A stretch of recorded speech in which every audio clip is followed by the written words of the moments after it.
더불어민주당이 호남 홀대론을 진화하고 나섰습니다. 당내 인사와 지역 정책에서 호남 배려가 없다는 것인데 조국 혁신당이 적극적인 구애에 나서면서 기류의 변화도 감지되고 있습니다. 호남과 제주 지역에 대한 신재생에너지 전력개통 차단이 닷새 앞으로 다가온 가운데 환경단체에 이어 정치권도 반대하고 나섰습니다. 지역 기업은 물론 국내 산업 경쟁력도 약화된다는 이유에서입니다.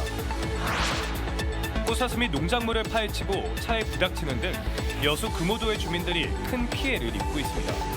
20여 년 전 관광상품으로 풀어놓은 꽃사슴의 개체수가 급증한 탓입니다. 전남대 치대 학생들이 동급생들에게 벌금을 받아 실습비에 보탠 것으로 드러났습니다.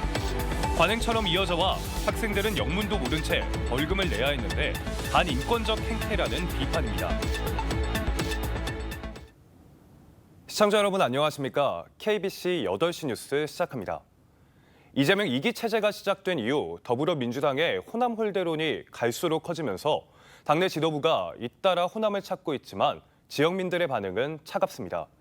이런 상황 속에서 조국 혁신당이 적극적인 구애를 펼치면서 호남에서 묻지마 민주당 현상은 약화되는 것 아니냐는 분석이 나오고 있습니다. 이형길 기자입니다. 더불어민주당 지도부가 지난주에 이어 이번 주말에도 호남을 찾을 예정입니다. 박찬대 원내대표와 김민석 최고위원 등이 대거 호남을 방문해 지역 민심을 듣습니다. 이 같은 움직임은 10월 재보궐선거 대응은 물론 최근 불고 있는 호남 홀대론 진화를 위한 움직임이기도 합니다. 호남의 발전을 책임질 수 있는 비전과 역량을 갖춘 당이니까 민주당을 찍어서 호남을 발전시키자라고 선택하실 수 있도록 그렇게 준비를 해나갈 겁니다. 조국 혁신당도 적극적인 호남 구애를 이어가고 있어 민주당의 호남 일당 지위가 흔들리는 것 아니냐는 전망도 나오고 있습니다. 호남은 사실상 민주당 일당 독점 상태입니다. 고인물은 썩습니다. 흐르게 해야 합니다. 이재명 2기 체제 이후 민주당 호남 홀대로는 확산되고 있습니다. 지도부 인적 구성에서부터 호남 인사가 배제되고 있고 지명직 최고위원 호남 배치도 명확한 입장을 내놓지 않고 있습니다. 지역의 현안과 관련해서는 에너지 고속도로와 기본소득 확대 등을 내놓고 있지만 지난 총선 공약 재탕에 호남 특화 전략은 아니라는 비판도 나옵니다. 지역 정가에서는 최근 호남의 분위기가 민주당 내 친노 패권 세력의 집단적 반발을 보였던 지난 2016년과 비슷하다는 지적도 나옵니다.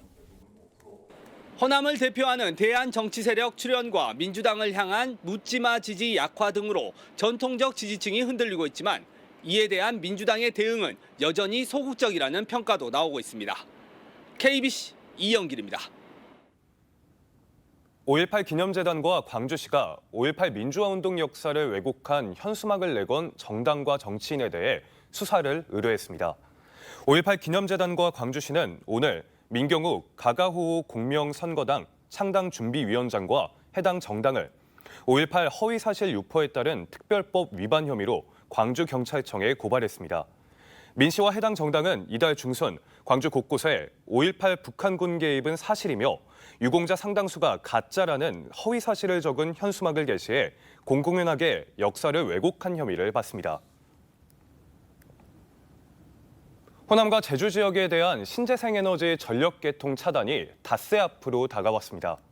환경단체뿐만 아니라 정치권에서도 신재생에너지 신규 허가 제한을 비판하는 목소리가 확산되고 있지만 정부는 요지부동입니다. 정경원 기자입니다. 정부가 호남과 제주 등의 신재생에너지 신규 허가를 제한하겠다고 한 9월이 임박하면서 정책 철회를 요구하는 목소리가 커지고 있습니다. 국회에서는 야당을 중심으로 비판이 확산하고 있습니다. 민주당과 조국혁신당 국회의원들은 윤석열 정부가 원전 중심의 에너지 정책으로 다시 돌아서면서 산업 경쟁력을 떨어뜨리고 있다고 지적했습니다. 아리백과 탄소 중립이라는 세계적 흐름에 역행하면서 재생에너지를 확보하지 못한 글로벌 기업들이 추가 관세를 피하기 위해 해외로 빠져나갈 가능성이 커졌습니다. 재생에너지로의 대전환이 지금 부족하다는 거 아닙니까? 그러면 지속적으로 재생에너지를 허가를 내줘야 되는데 이렇게 접속 제한을 해버리면 신규 사업자가 나올 수가 없잖아요. 재생에너지 신규 허가 제한의 이유로 들고 있는 개통 포화 상태가 될 때까지 정부는 무얼 했느냐는 비판도 쏟아지고 있습니다. 개통 포화는 이미 오래전부터 예견됐지만 정부는 뒷짐만 지고 있다가 이제 와서 지자체들이 비협조적이라며 책임을 돌리고 있기 때문입니다. 전력 개통방의 포화는 오래전부터 예상됐던 것입니다. 정책의 실패를 국민의 피해로 돌리는 윤석열 정권의 무책임하고 뻔뻔한 태도에 경악을 금치 못하겠습니다. 정부가 7년 4개월 동안 호남과 제주의 재생에너지 신규 허가를 제한한다고 통보한 채 어떤 요구에도 귀를 닫으면서 지역 신재생에너지 기업은 물론 국내 산업 경쟁력 저하를 우려하는 목소리가 커지고 있습니다. KBC 정경원입니다. 광주 글로벌모터스가 2024년 하반기 사원을 모집합니다. GGM은 전기차 생산량이 늘어나면서 인력 충원이 필요하다며 수출차 전담 인력과 기술직 신입사원의 39명과 일반직 7명 등 모두 46명을 공개 채용하기로 했습니다. GGM의 올해 공개 채용은 지난 4월 50명에 이어 두 번째로 다음 달 5일까지 원서 접수가 이뤄집니다.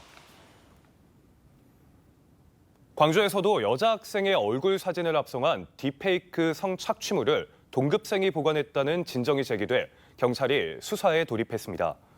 광주경찰청 사이버범죄수사대는 같은 학년 남학생이 여자 학생 얼굴 사진을 합성해 만든 성착취물을 가지고 있었다는 진정을 접수하고 수사에 착수했다고 오늘 밝혔습니다. 전남경찰청도 사회관계망 서비스에 공개된 여성 3명의 사진을 합성해 만든 성착취 영상을 유포한 용의자들을 쫓고 있습니다. 여수 금오도가 때 아닌 꽃사슴으로 몸살을 앓고 있습니다. 20여 년 전 여수시가 관광상품으로 활용하겠다며 꽃사슴을 방사했고 지금은 개체수가 급증해 주민들의 피해만 커지고 있습니다. 박성호 기자가 그 현장을 다녀왔습니다. 여수의 섬 금오도의 특산물인 방풍나물 밤마다 울타리가 설치돼 있고 일부 밭에는 급조한 허수아비마저 세워졌습니다. 모두 사슴을 쫓기 위해 만들어둔 장치입니다. 밤만 되면 꽃사슴 10수마리가 무리를 지어 찾아와 밭을 초토화시키고 있습니다. 일부 농가들은 아예 농사를 포기하기도 했습니다. 엄청 내려와요. 내려와갖고 요 할매 이제 방풍 요 심어놓은 거라든지 이런 데 심어놓은 거라든지 내려와가지고 다 뜯어 먹어비고 이제 사슴이 한번 뜯어 먹은 데는 아예 캐지를 못해요. 꽃사슴 개체수가 크게 늘면서 농작물 피해는 물론 로드킬 등 안전사고로 이어지고 있습니다. 가로등 불빛 하나 없는 도로에서 꽃사슴이 튀어나와 자동차와 부딪히고 놀란 운전자는 가슴을 쓸어내려야 했습니다. 이 사슴이라는 자체를 어떤 동물을 시하고 도에서 갖다 내놓고 나서는 거기에 참 후속 조치가 뭐가 있어야 되는데 왜 그런 것도 하나도 없이 이렇게 방치해 놓냐. 전부 다 뭐 담당 부서 없다 뭐 열로 해라 절로 해라 미루기만 미뤄요. 금오도에 사슴이 유입된 것은 지난 2004년 명성황후가 금오도에 사슴 농장을 조성했다는 일화에서 착안해 관광상품으로 활용하겠다며 여수시가 꽃사슴 20마리를 푼 것이 화근이었습니다.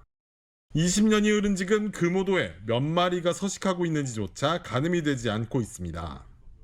특히 꽃사슴으로 잘못 알고 데려온 유럽 거대 사슴 엘크도 섞여 있습니다.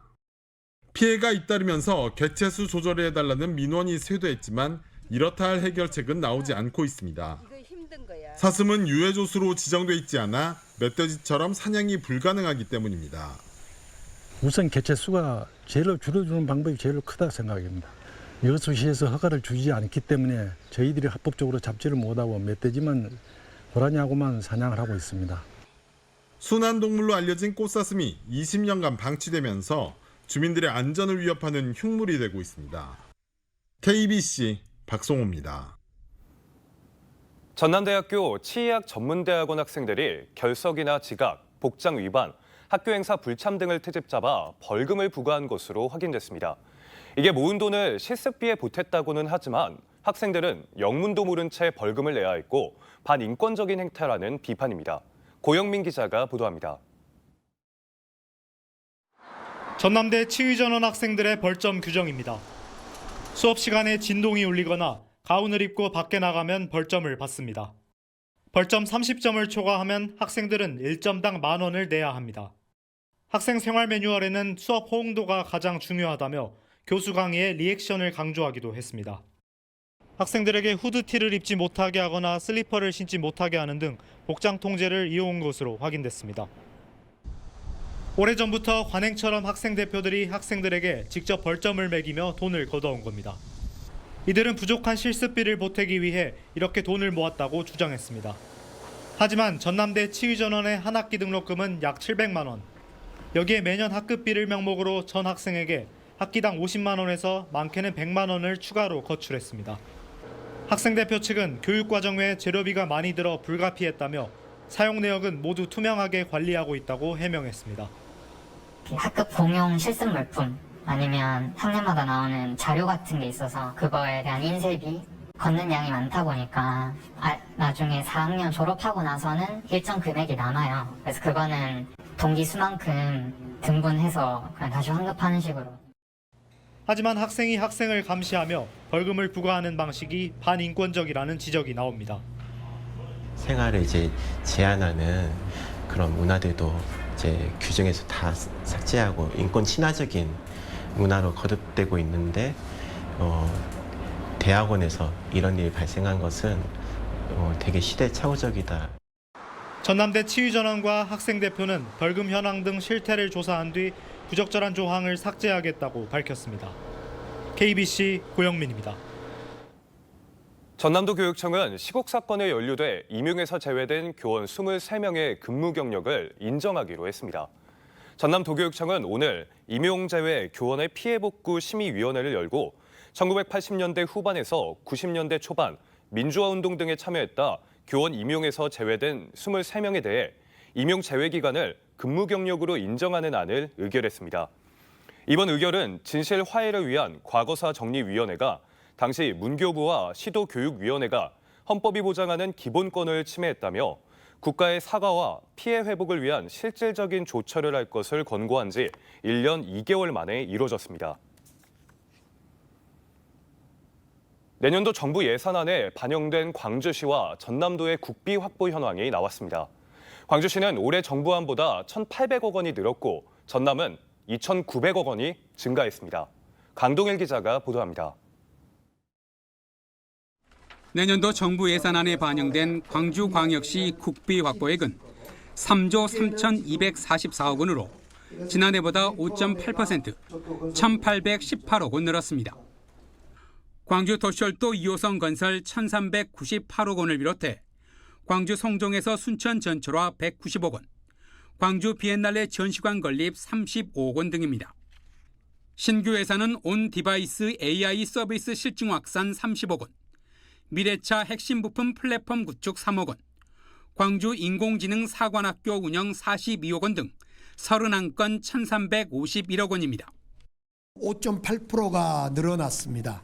이는 정부 총예산 증가율 3%를 뛰어넘는 성과입니다. 우리 시는 AI와 미래차를 양날개로 산업을 키울 수 있는 결정적인 성과를 가져왔다고 봅니다. 전라남도의 예산 확보액은 8조 8,928억 원입니다. 지난해 정부안보다 2,907억 원, 3.4% 늘었습니다. 내년 완공될 호남 고속철 2단계 2,692억 원, 여수 화태에서 백야 연결도로 693억 원, 자연재해 위험 개선지구 정비 439억 원 등입니다. 신규 사업은 강진완도 고속도로 37억 원, 목포역 철도시설 재배치 사업 40억 원, 김산업 수산물 산지 거점 유통센터 설계비 2억 원 등 47건이 반영됐습니다. 전남 대도약을 이어갈 신규 사업도 지난해에 이어서 47건에 1,254억 원, 총 사업비 규모로는 2조 9,879억 원이 반영이 됐습니다. 시도는 국회 예산 심의 과정에서 2천억에서 3천억 원가량의 추가 예산 확보에 나설 예정입니다. 지난해 국회 본회의를 통과한 최종 국비 확보액은 광주 3조 2,446억 원, 전남 9조 755억 원이었습니다. KBC 강동일입니다. 치료에 불만을 품고 치과병원에 인화물질을 가져가 불을 붙인 70대가 검찰에 넘겨졌습니다. 광주 서부경찰서는 지난 22일 낮 1시 5분쯤 서구 치평동의 한 치과병원 출입문 안에 부탄가스와 인화성 물질이 든 상자를 두고 불을 지른 혐의로 구속된 70대 A씨를 송치했습니다. 경찰 조사 결과 A씨는 보철 치료 이후에도 염증과 통증이 계속되자 앙심을 품고 범행을 저질렀고 사전에 부탄가스와 휘발유를 구입해 폭발물을 제조한 것으로 드러났습니다. 2024 코리아 오픈 배드민턴 선수권 대회가 오늘 목포 실내체육관에서 개막돼 6일간의 열전에 들어갔습니다. 이번 대회는 안세영 선수가 무릎 부상으로 참가하지는 못했지만 파리올림픽 혼합복식 은메달리스트 김원호, 정나은 선수 등 23개국 정상급 선수 250여 명이 참가해 실력을 겨루게 됩니다. 글로벌 연수 사업에 참가 중인 필리핀 공무원들이 김치 나눔 행사를 체험했습니다. 광주광역시 자원봉사센터는 필리핀 아클란주 공무원 등 40여 명이 참석한 가운데 사랑의 김치 온기 나눔 행사를 열고 광주 지역 필리핀 이주민 가정 75가구에 전달할 배추김치를 직접 담궜습니다. 자원봉사센터는 지난 18일부터 오는 31일까지 한국국제협력단 글로벌 연수의 일환으로 필리핀 공무원 15명을 초청해 지역사회 자원봉사 거버넌스 구축을 위한 역량 강화 교육을 실시하고 있습니다. 일제강점기 탄광으로 강제징용된 전남 지역 피해자의 유가족들에게 일본 전범기업이 손해배상금을 지급해야 한다는 판결이 나왔습니다. 광주지법 제11민사부는 강제징용 피해자 9명의 유족들이 옛 미쓰비시 광업을 상대로 낸 손해배상 청구 소송에서 피고가 원고 6명에게 1,600만 원에서 1억 원의 배상금을 지급하라는 원고 일부 승소 판결을 했습니다. 재판부는 옛 미쓰비시 광업이 불법적인 식민 지배 체제를 공고히 하려던 과거 일본 정부에 협력해 강제징용했고 징용 피해자들의 후유증과 정신적 손해를 배상할 책임이 있다고 판단했습니다. 여수시가 대규모 해상풍력 단지 조성에 나섭니다. 여수시는 산업부가 주관하는 해상풍력 단지 개발 지원 사업에 최종 선정돼 국비 21억여 원과 시비, 민간 자본 등 총 사업비 80억 원을 투입해 오는 2026년까지 3기가와트 규모의 신규 해상풍력 단지를 개발한다고 밝혔습니다. 민간 투자 기업으로는 공기업 4곳과 국내 기업 5곳, 외국계 기업 3곳 등이 참여 의사를 밝혔는데 오는 10월 세부 협약을 통해 최종 사업자를 선정할 계획입니다.